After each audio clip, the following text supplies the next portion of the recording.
Allan Smith is a witness to the assassination, not often talked about, and here he is summoned by Gil Jesus in defense of the idea that JFK was shot from the front. I think that's true. JFK was shot from the front, but I don't think this witness, Allan Smith, is true. I don't think this is a real person, or I think he's being used to cover up a real person.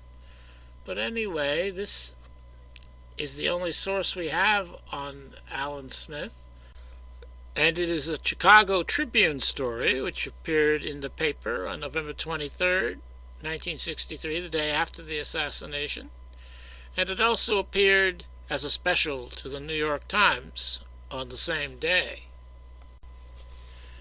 Boy tells of horror when bullet struck. A wide-eyed 14-year-old boy who was standing 10 feet away and looking directly at President Kennedy at the time of the assassination told the Chicago Tribune of his astonishment at watching the historic event unfold. "It made me weak. I felt like sitting down. It was horrible." Allan Smith, a Boy Scout and ninth grade pupil at Stockard Junior High School, related. "I was standing on a curb watching the parade along Main Street. We were permitted to skip school if we had a note from our parents to watch it. The crowds were cheering, but all at once they changed to screaming. The car was about 10 feet from me when a bullet hit the president in his forehead. The bullets came from a window right over my head in the building in front of which my friends and I were standing. Mr. Kennedy had a big wide smile, but when he was hit, his face turned black. There was no smile, no frown, nothing. He fell down over Jackie's knees and didn't say anything. She stood up screaming, 'God, oh God, no!' There was blood all over her and everything. She tried to raise him up, but he fell back over her. It sounded like Governor John B. Connally moaned when he was hit. I couldn't be sure. The car went about 5 feet and stopped. 2 policemen on foot rushed up. Then motorcycle policemen who had been leading the parade came back. In a few minutes there were hundreds of policemen around the Dallas School Depository building, where they said the shots came from. They stuck ladders up to the building. They surrounded the whole place and moved the crowds away, so I had to leave. Everything seemed terrible all over Dallas. Crowds of people were running all through the city. I never saw anything like this before." That is what the 14-year-old Dallas boy told the Chicago Tribune. There are many problems with this account, the most notable of which is that the boy says that he witnessed the assassination on Main Street. Of course, the assassination happened on Elm Street, and there is no way that if the boy was on Main Street that he would have been able to see what he describes, and he would not have been 10 feet away from the president, except when the president passed him on Main Street, if that were true. So, very fundamentally, this account is flawed, because he doesn't even have the street right on which it occurred. Of course, I'm not the first to notice this problem. Here in the Dealey Plaza Echo, Volume 16, Issue 3, you can read the last paragraph there at the bottom. And this talks about that problem. He's got the wrong street. And this obviously is where Gil Jesus got his copy of the Chicago Tribune article about the boy. And I'm not, well, it derives from this anyway, because it's the same graphic as appears in this Dealey Plaza Echo issue as presented in the Mary Farrell Foundation website. And here we have from that same Dealey Plaza Echo issue a report of a man claiming to be Allan Smith, but his name is Bob Goodman. And there's a photograph of him there, and he's in Dealey Plaza, and he's got under his arm, he's got tons of something. In the caption it says he's carrying papers, but to me it looks like he's probably selling something, and I think he's selling lies. He says he used a fake name back in 1963. He used the fake name Allan Smith because it sounded like a good name to use. He didn't want to use his real name. I think it's good to keep that in mind. Allan Smith is a very generic sounding name, and it would be understandable if he had chosen such a name, but I think he's a complete fabricator, and I'll get to why.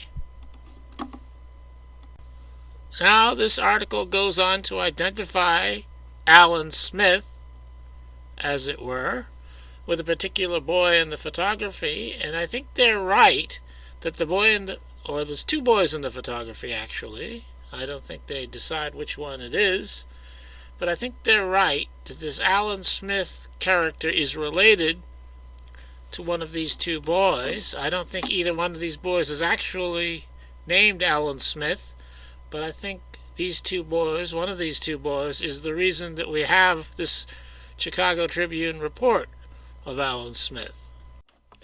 And as I've been saying since January 2020, I think this is actually Allan Tippet. And I've used this photo comparison here to show that it's the same kind of jacket. It's got the same two stripes on each shoulder. The other boy there has one stripe on each shoulder. I think the glasses were added to the photography to hide the fact that this is Allan Tippet. Now, I made a video about this, and somebody once countered with a colorized photo of the larger photo identified as Allan Tippet, and the colorized photo was a different color than the boy standing on Elm Street, but that doesn't bother me because colorized photos actually add colors at the choice of the colorizer. It's not, the color information is not in the original black and white photography, so there's no way whoever colorized the photo he had could know what color the original jacket was.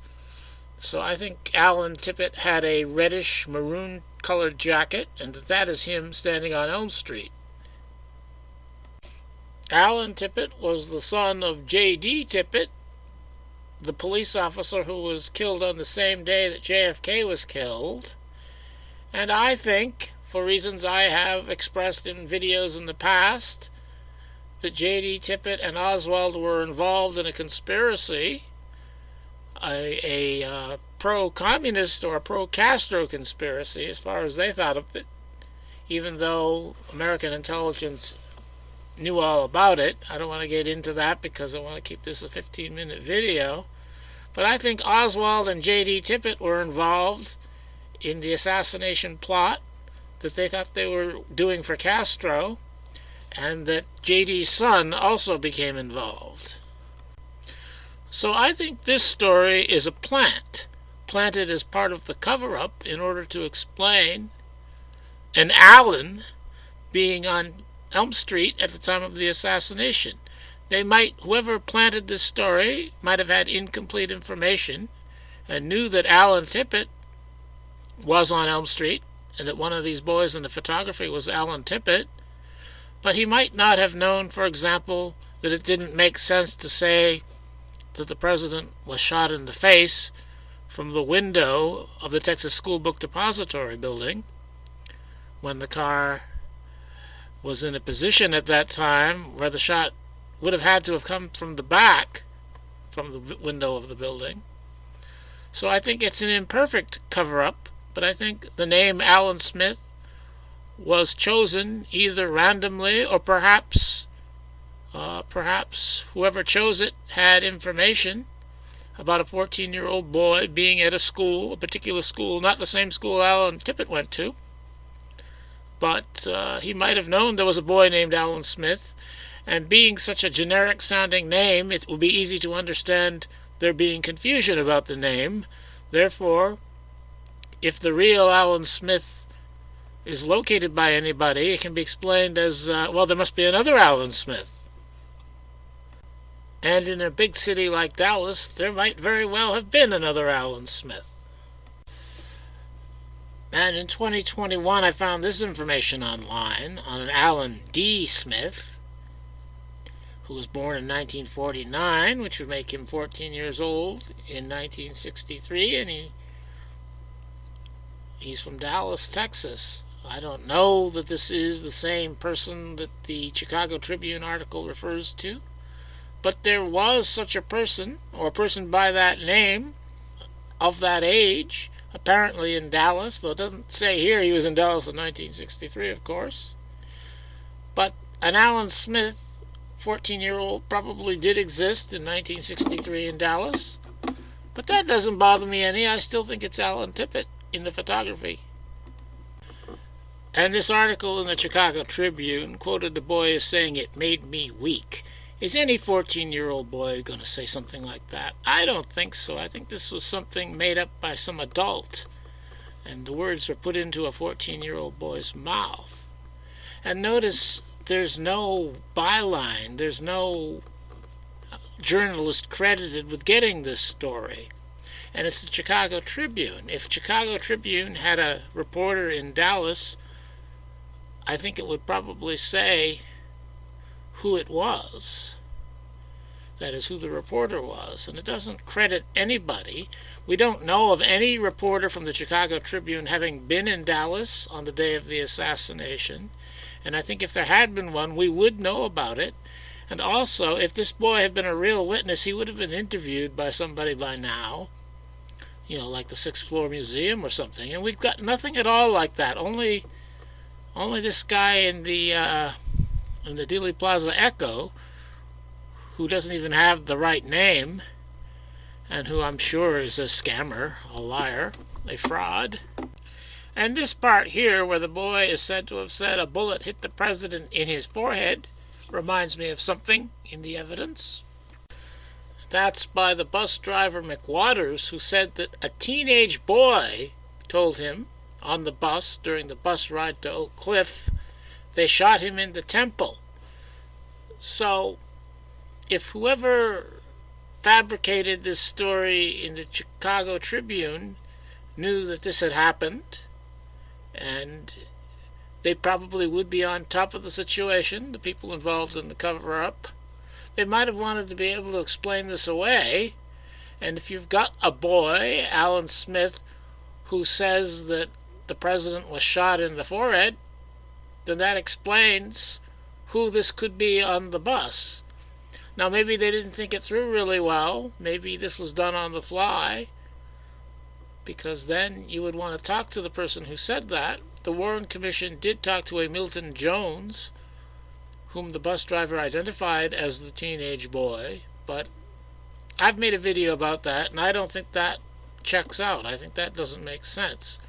So I think probably that the Chicago Tribune story was fabricated in order to explain away things. That is, in order to explain away the teenage boys in the photography, and to explain away the teenage boy on the bus who said that the president had been shot in the temple.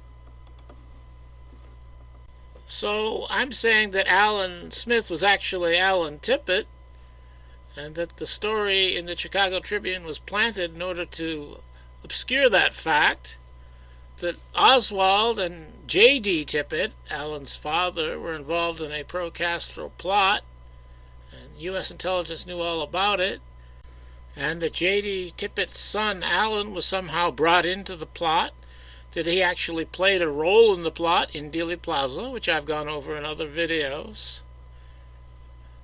And I don't think I have enough time to go over that here. So I'm saying that Allan Smith is actually a decoy for Allan Tippet,